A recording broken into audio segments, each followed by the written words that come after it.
ஐய லூசா இவன் போன கலட்டினது கூட தெரியாம பேசிட்டு இருக்கா. ஐய நமக்கு என்ன.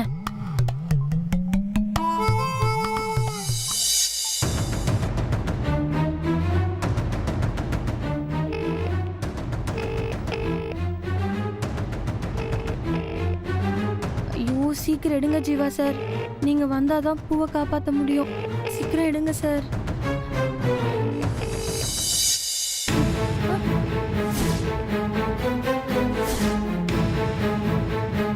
ஏய், இது ஜீவா சார் நம்பர்ல? எதுக்கு இப்ப ஜீவா சாருக்கு கால் பண்ண? இல்ல பூவு அது. ஏய் என்ன புள்ள நீ? உனக்கு அறிவுங்கிறதே இல்லையா புள்ள? என்ன பத்தியோ என் வாழ்க்கைய பத்தியோ உனக்கு கொஞ்சம் கூட கவலையே இல்லையா? ஏன் எல்லார் மாதிரி நீயும் என்ன கஷ்டப்படுத்துற? உனக்கு என்ன, நான் இப்ப கிட்னியை கொடுக்க கூடாது அவ்வளவுதானே? இப்ப இந்த ஆபரேஷன் மட்டும் நடக்கலனா என்ன ஆகணும் உனக்கு தெரியாதா? எங்க அம்மா மேல பண்ண சத்தியத்தை காப்பாத்த முடியாம எல்லார் முன்னாடியும் அசிங்கப்பட்டு நான் தலை குனிஞ்சு நிக்கணும். அதுக்கு தான் நீ ஆசைப்படுறியா?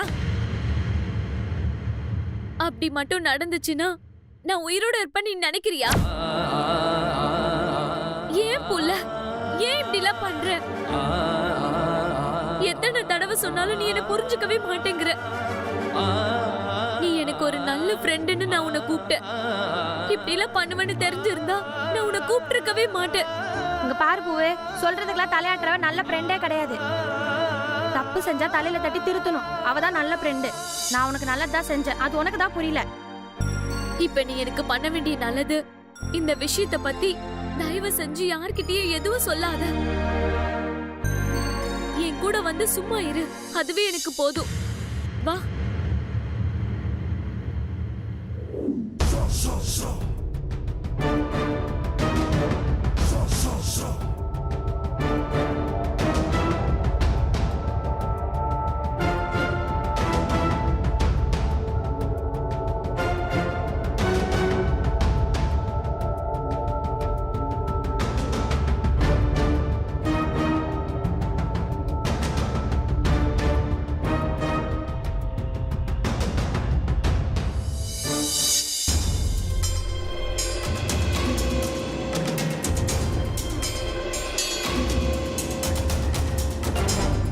மா, நீங்க இங்க கொஞ்சம் வெயிட் பண்ணுங்க, நான் டாக்டரை பார்த்துட்டு வரேன்.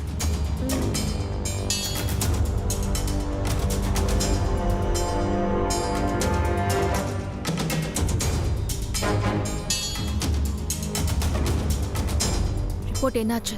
அவ கிட்னி செட் ஆகாதல்ல? எல்லா டெஸ்டும் முடிஞ்சு சீனியர் டாக்டரும் ரிப்போர்ட் பார்த்துட்டாரு. அவ கிட்னி செட் ஆகுமா? ஆபரேஷனுக்கு ஓகே சொல்லிட்டாரு. இன்னும் கொஞ்ச நேரத்துல ஆபரேஷன். கிட்னி கொடுக்கறதால அவளுக்கு 4 லட்சம் ரூபாய் வரைக்கும் கொடுக்க ரெடியா இருக்காங்க. இது சொல்றதுக்காகவா என்ன கால் பண்ணி வர சொன்ன? டெஸ்ட்ல ஏதாச்சும் தப்பா எழுதி இந்த ஆபரேஷன் நடக்க விடாம தடுக்க வேண்டியதுதானே? இல்ல மேடம், நானும் எவ்வளவோ ட்ரை பண்ணேன். ஆனா எல்லா டெஸ்டையும் டாக்டர் தான் எடுத்தாரு. என்னால எதுவுமே பண்ண முடியல.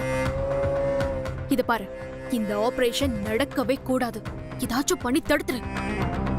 உனக்காக நான் என்ன வேணாலும் பண்றேன். இல்ல மேடம், இனிமே இத மெடிக்கல் ரீதியா தடுக்க முடியாது. ஆனா சட்ட ரீதியா தடுக்கலாம். சட்ட ரீதியாவா? எப்படி? உடல் உறுப்புகளை தானம் செய்யறது தப்பு இல்ல. ஆனா அத குடுக்கறவங்க குடும்ப உறவுகளா இருக்கணும். ஆனா பணத்துக்காக தானம் செய்யறது தப்பு. அது விக்கிறதுக்கு சமம். சட்டப்படி அது பெரிய குற்றம். அடி பாவி, இதெல்லாம் நீ முதல்ல சொல்லிருக்கணும். போன்ல சொல்லிருந்தா வரும்போதே உனக்கு பெரிய கிஃப்டோட வந்திருக்கேனே. அதெல்லாம் ஓகே மேடம். ஆனா இத நம்ம எப்படியாவது சாட்சியோட ப்ரூவ் பண்ணிட்டா இந்த ஆபரேஷன் நடக்க விடாம தடுத்துடலாம். கிடைச்ச வாய்ப்புல எல்லாம் அவளை பழி வாங்குவேன். அப்படி எந்த வாய்ப்பும் கிடைக்கலனா அத உருவாக்கி பழி வாங்குவேன். ஆக மொத்தம் பழி வாங்குவீங்க. இப்ப என்ன பண்ண போறீங்க? Wait and watch.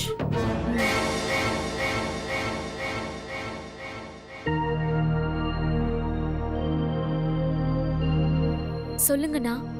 எங்க அம்மாவுக்கு அவசரம்னு சொன்ன உடனே அதை புரிஞ்சுக்கிட்டு நீ உடனே கிட்னி ஆபரேஷனுக்கு ஒத்துக்கிட்ட.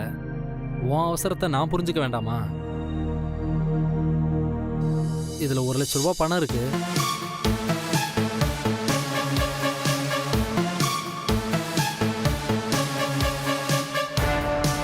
இந்த 1 லட்சத்தை அட்வான்ஸா வச்சுக்கமா.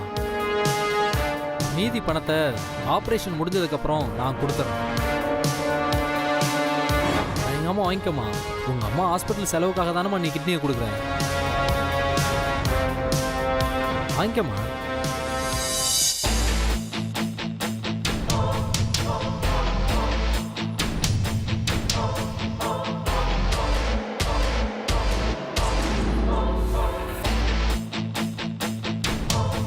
சரிம்மா, ஆபரேஷனுக்கு நீ ரெடியா இரு.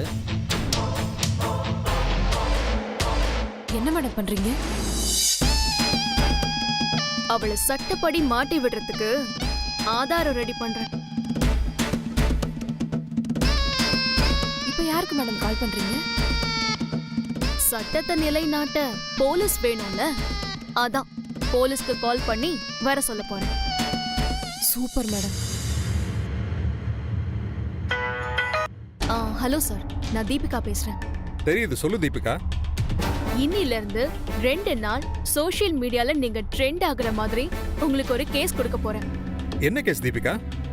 நான் சொல்ற ஹாஸ்பிட்டலுக்கு உடனே கிளம்பி வாங்க சொல்றேன். ஓகேங்க, வந்துடுறேன்.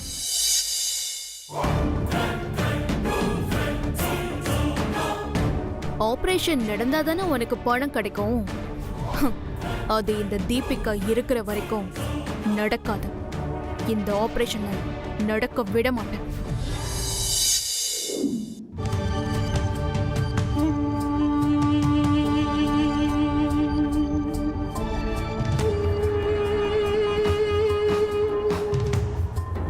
சொல்லுங்க தீபிகா, அவசரமா வர சொன்னீங்க. சோஷியல் மீடியால ட்ரெண்ட் ஆகுற மாதிரி ஒரு கேஸ் தரேன். நீங்க என்ன கேஸ்? சொல்றேன் சார். அதுக்கு முன்னாடி எனக்கு ஒரு டவுட் இருக்கு. ஆர்கன் டொனேட் பண்றது தப்பா சார்? விருப்பப்பட்டு தானம் பண்ணா தப்பு இல்ல. அதுவே பணத்துக்காக தானம் பண்ணா? அது சட்டப்படி பெரிய குற்றம். விசாரணையே கிடையாது, டைரக்டா ஜெயில் தான்.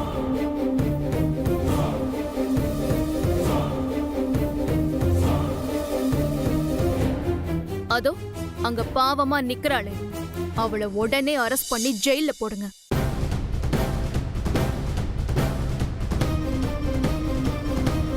அவ பணத்துக்காக கிட்னியை விற்க போறா. கை நீட்டி அட்வான்ஸ் கூட வாங்கிட்டான். அதுக்கான ப்ரூஃப் கூட என்கிட்ட இருக்கு. இங்க பாருங்க.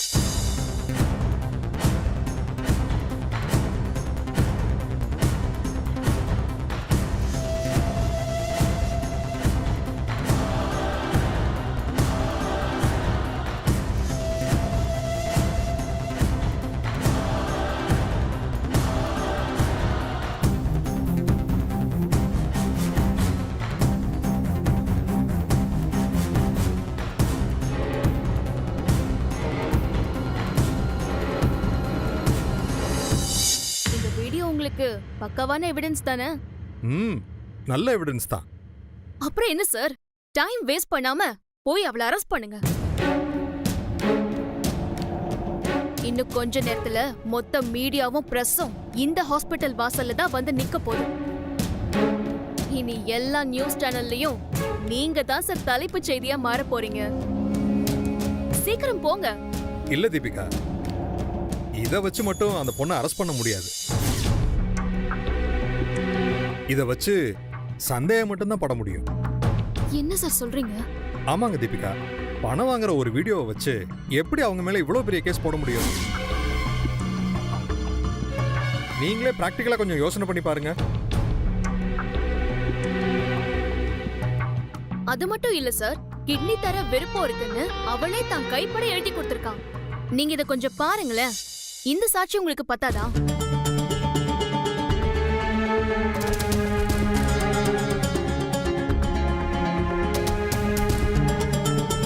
பத்தாதுங்க தீபிகா, இதெல்லாம் கிட்னி கொடுக்கறதோட பேசிக் ஃபார்மாலிட்டிஸ். இத வச்சு ஒரு ஆளை சந்தேக கேஸ்ல அரெஸ்ட் மட்டும் தான் பண்ண முடியும். கோர்ட்ல ப்ரூவ் பண்ணி ஜெயில போட முடியாது. எப்படிதான் அவளை இப்ப ஜெயிலுக்கு அனுப்புறது? ஆபரேஷன் முடிஞ்சதுக்கு அப்புறமா? எஸ், ஆபரேஷன் நடந்ததுக்கு அப்புறம் ஹாஸ்பிடல்ல ரெக்கார்ட்ஸ் ஃபைல் பண்ணுவாங்க. அதை வச்சுதான் அவங்கள அரெஸ்ட் பண்ண முடியும்.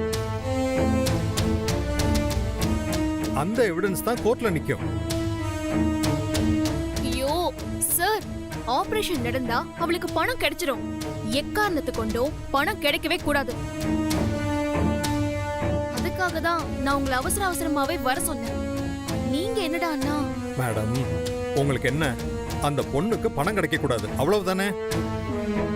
ஆபரேஷன் நடக்கட்டும், ஆனா பணம் கை மாறாது. அதுக்கு நான் பொறுப்பு. மேடம், அவங்களுக்கு ஆபரேஷன் பண்ணி கிட்னியும் போயிடும்.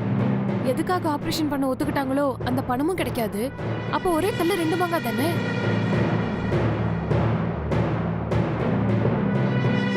சொல்றதும் சரிதான் சார். பட் இதெல்லாம் சரியா நடந்துருமா? ஆபரேஷன் முடிஞ்சதும் ஹாஸ்பிடல் ரெக்கார்ட் மட்டும் வாங்கி கொடுங்க. அதை நான் ரெடி பண்ணி கொடுக்குறேன் சார். அப்புறம் என்ன, அவளை உள்ளதல்ற மீதி வேலையை நான் பாத்துக்கிறேன். அது வரைக்கும் கொஞ்சம் வெயிட் பண்ணுங்க. ஓகே சார், நான் வெயிட் பண்றேன்.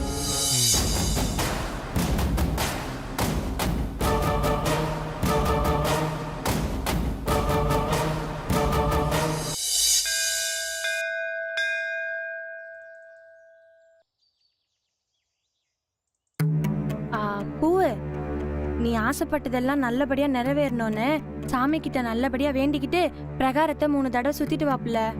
நீயும் வா. அது நானும் பின்னாலே தான் புள்ள வரப்போறேன். சாமி கிட்ட நானும் கொஞ்சம் வேண்ட வேண்டியது இருக்கு. அதுக்குள்ள நீ சுத்தி முடிச்சிட்டு வந்துரு. லேட் பண்ணா அவங்க இங்க வந்து நம்மள தேட போறாங்க. ம், சரி.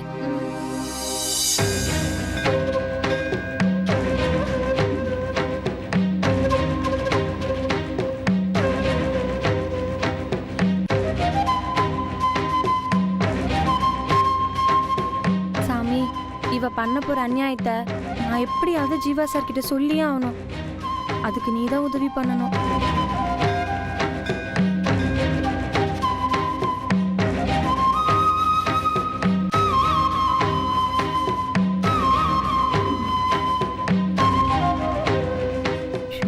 யார்கிட்டயா ஃபோன் கிடைச்சா நல்லா இருக்குமே.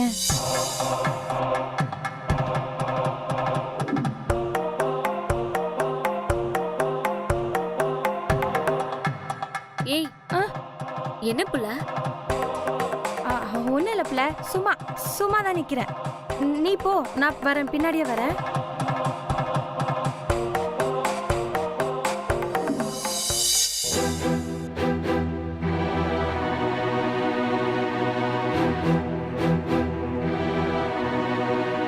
இவ வேற ஒரு ரவுண்டை முடிச்சிட்டா. இப்போ எப்படி ஜீவா சார் கிட்ட சொல்றது?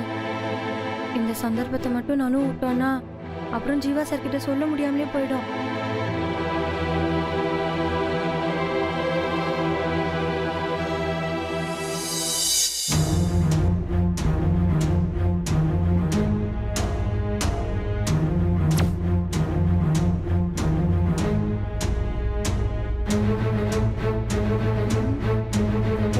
இது விளையாட்டு போனா இல்ல நிஜ போனானே தெரியலையே.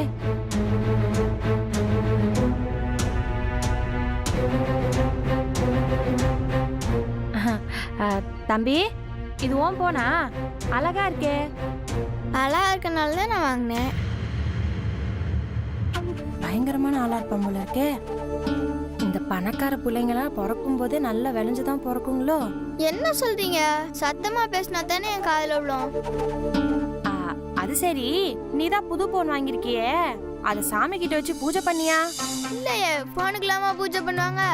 ஆமா, இந்த காரு பைக்கு இதெல்லாம் புதுசா வாங்கும்போது கோயில பூஜை பண்றாங்கல்ல, அதே மாதிரி நம்ம போனுக்கும் பண்ணிதானே ஆகணும். அப்படியா? நான் பண்ணலையே. ஐயோ, பண்ணலன்னா பாவம். நீ கூட நான் சாமி முன்னாடி வச்சு பூஜை பண்ணி தரேன். என்ன இல்லைன்னா சாமி கண்ணை குத்திருமா? ஆமா, இந்தாங்க, சீக்கிரமா பூஜை பண்ணிட்டாங்க.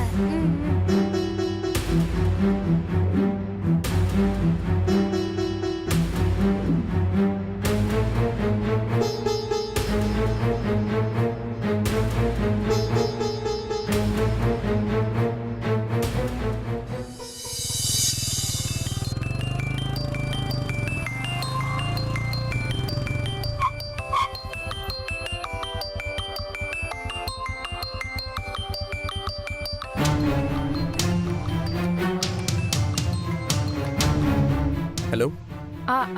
ஜீவா சார் நான் மாறி பேசுறேன். மாரியா? அம்மா இப்ப நீ எங்க இருந்து பேசுற?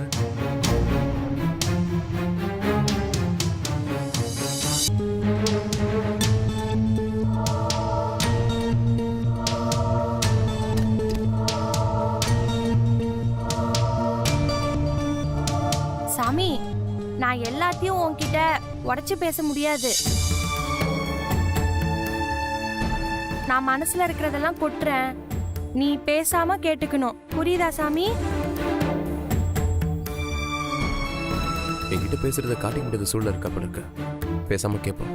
குட் சாமி, உனக்கு புரிஞ்சிடுச்சு. பூவு தன் சவால ஜெயிக்க உன் மேல பண்ணி கொடுத்த சத்தியத்தை காப்பாத்துறதுக்காக பணம் குறையறதுனால அவளோட கிட்னிய தானமா கொடுக்க முடிவெடுத்திருக்கா.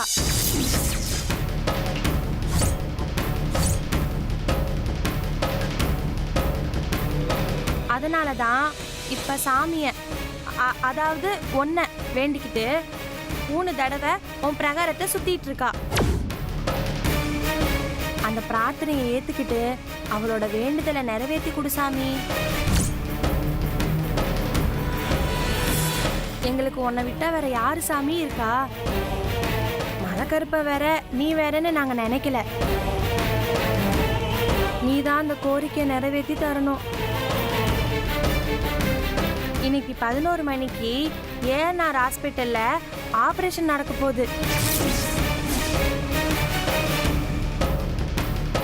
அவ கிட்னியை நல்லபடியா தானமா கொடுத்து அவளுக்கு கிடைக்க வேண்டிய பணம் அட்வான்ஸ் கிடைச்ச மாதிரி எந்த பிரச்சனையும் இல்லாம கிடைக்கணும்.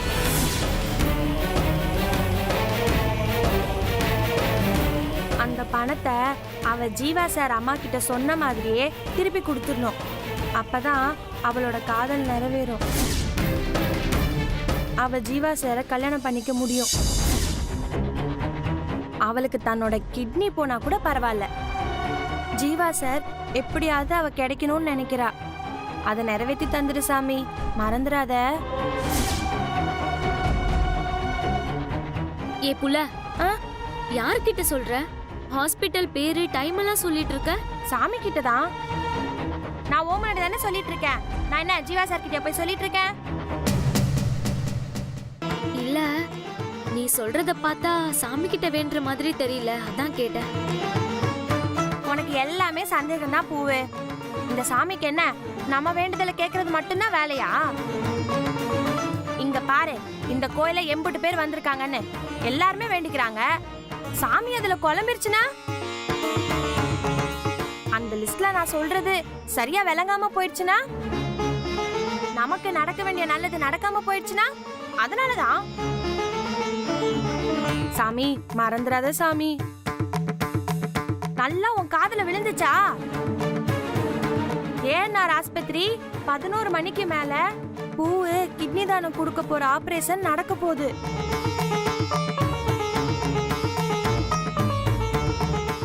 பூவு, சாமி கிட்ட நம்ம சொல்ல வேண்டியதெல்லாம் சொல்லியாச்சு. அது எப்படி நமக்கு நல்லது செய்யணுமோ அப்படி செய்யும். ஏன் புள்ள, வரும்போது ரொம்ப டல்லா வந்த, இப்ப ரொம்ப தெம்பா இருக்க?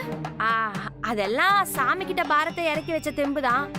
எப்படியும் சாமி கரெக்ட் டைமுக்கு வந்து நம்மள காப்பாத்திருங்கிற நம்பிக்கை எனக்கு இருக்கு. வா போய் சாமி கும்பிடலாம் வா. மாறி சொல்றத பார்த்தா பூங்குடி கோவிலுக்கு போறதா சொல்லிட்டு பணத்துக்காக கிட்னி கொடுக்க போயிருக்கா. இதை விடக்கூடாது. உடனே போய் இந்த ஆபரேஷனை தடுத்தாகணும்.